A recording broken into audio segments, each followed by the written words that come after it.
Comment utiliser la méthode pédagogique expositive dans ces séquences pédagogiques?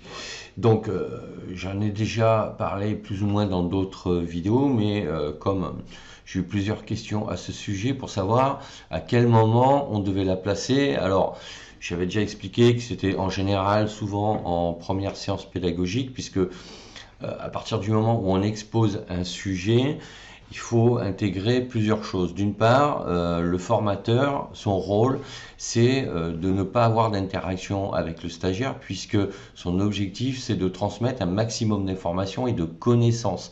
Donc là, il livre un maximum de matière aux stagiaires pour passer à d'autres méthodes par la suite pour se mettre en action, justement. Donc ça, c'est vrai que c'est en général une méthode que l'on va utiliser au départ.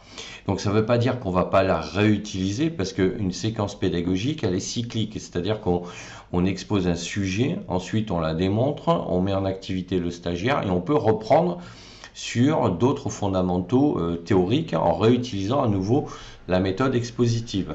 Donc en général, voilà, la méthode expositive s'utilise au début, mais rien n'empêche de la réutiliser dans une même séquence pédagogique d'ailleurs, pour repartir sur d'autres fondamentaux. Par exemple, si vous avez 3 chapitres, premier chapitre, vous allez commencer par une méthode expositive, démonstrative, et ensuite active ou interrogative, puis vous allez reprendre après expositif pour le deuxième chapitre, etc., etc.